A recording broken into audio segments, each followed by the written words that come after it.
Hi everyone, Adrian Groenewald here, Me Vision Academy. It's such a privilege today to do another successful leader handover to a special leader, Lindi Dlamini, who was nominated by Janine Hills. And it's such a blessing to be with her today. She is the executive director of Rodin School, South Africa, but has a extensive career in the financial services or insurance industry as an executive. So fascinating leadership career that's led her somehow to this unique school or being in the education industry. Uh, so welcome, and it's my privilege to be with you today and hand you this award. Thank you, Adrian. It's a privilege and an honor that I certainly don't take for granted. Thank you for having me, and thank you for bestowing me with the privilege of the award. So let's go straight into that, and then I'll ask you the key question. We'll have a brief discussion about the essence that you've learned about successful leadership. So I'm going to share. And this is the award, Oh, wow. exclusive recognition of successful leadership awarded to Lindi Dlamini for at least the following things. And this is what was mentioned in the nomination: successfully leading on an executive level for over 20 years, and currently, fairly recently actually, as executive director, Rodin School, South Africa. And also being a firm, transparent, honest, engaging, and caring leader for navigating strategically at all levels within your own environment while making everyone feel unique and invaluable. And finally, deeply understanding people, allowing your compassion to shine through, and so mentoring future successful leaders. What an incredible accolade, and it's my privilege to sign on behalf of Me Vision Academy, a journey to best self that you certainly seem to be on. So formally, congratulations. Thank you so much. It's absolutely inspiring and heartwarming to receive this recognition, and for somebody to have seen me. As human beings, I think we all yearn to be seen, and it's certainly something that I've tried to do in my journey in leadership. Mm. And it stands out, and it needs to be rewarded. Often we don't do it for this reason, but the reward and the award inspires other leaders. So tell us what you've learned about the essence of successful leadership. Maybe something you wish you knew 20, 30 years ago. Sure.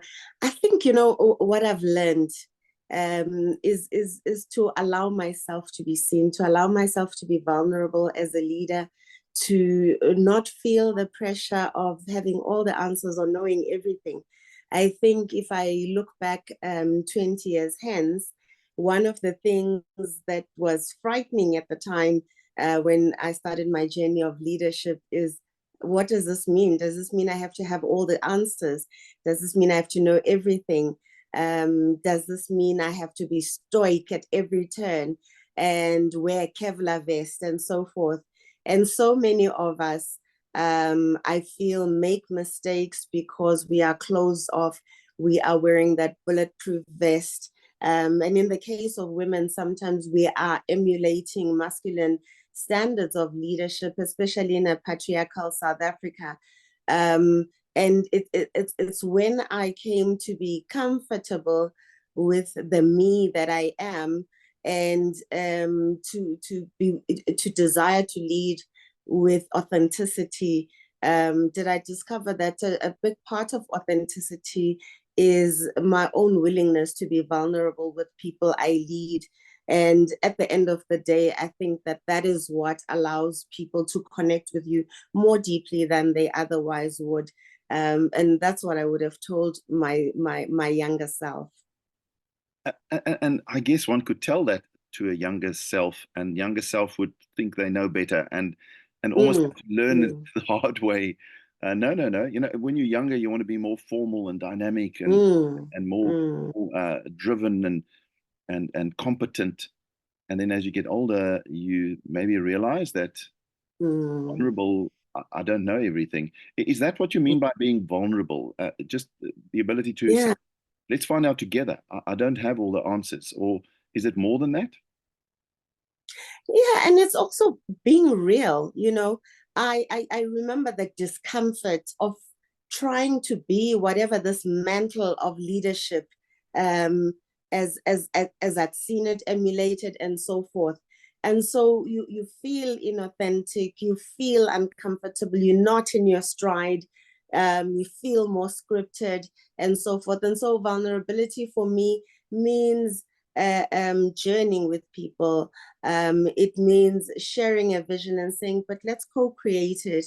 It means being willing to say, I don't have all the answers, and that I don't believe leadership actually is about having all the answers. It is about the ability to take a guiding coalition of people who buy into a vision and take the best of all the ingredients and talents that you have there, to achieve what you're wanting to achieve together.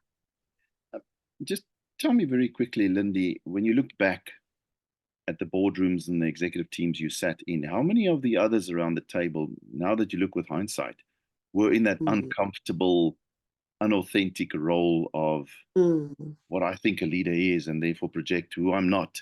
How many other leaders do you think around the table perhaps were in the same position, not being their authentic selves?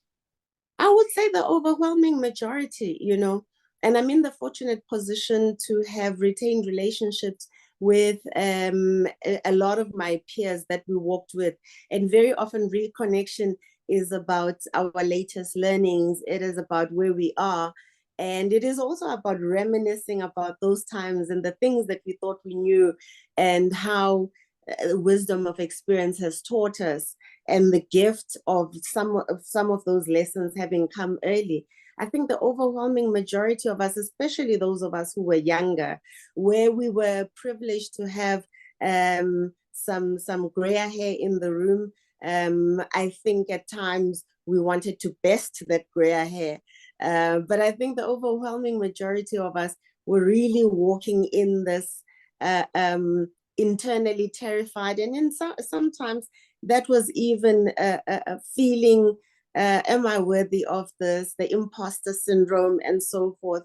And so I find that a lot of us yield to the temptation of other people's scripted definitions of leadership, rather than what other people have seen in us in making us leaders. And the sooner we are comfortable in our own skin, in our own stride, do we live up to what other people have actually seen in us. And I mean, my nominator is not even somebody, is somebody I've known for a very long time, but is not somebody who's walked in my leadership. But because she has worked with me in different spaces, experienced me at different times, she has seen through this, and so it's another thing that makes it so wonderful.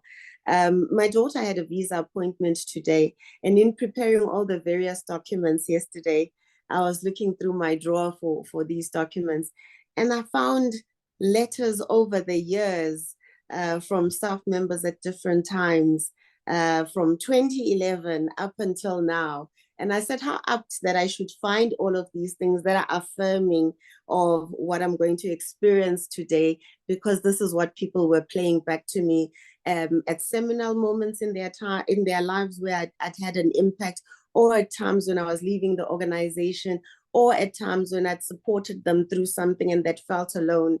And that was incredibly validating, and it gave me more courage to once more accept this authentically as something that I believe I have worked towards, I've tried to live up to, because it's interesting. The recognition makes you check yourself. So once more, you ask yourself the same questions: am I worthy?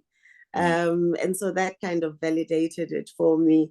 I must tell you, you've touched on such powerful things, and usually these conversations are short, but I have this desire to talk about it more, and we'll maybe make another moment. But I kind of wonder what teams are missing out on by not allowing or creating a breakthrough experience where the leaders around the table can actually become more vulnerable and more confident within themselves, and able to be authentically be themselves and be those people that others saw. As you say, it's almost, I see something in you, I give you the opportunity, and then you go and try and be someone else. No, whoa, come back. Let me tell you what I felt in you. Let me tell you what I saw in you.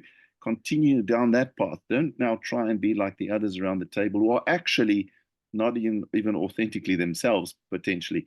So thank you for just bringing out those points and energizing me to want to explore it more.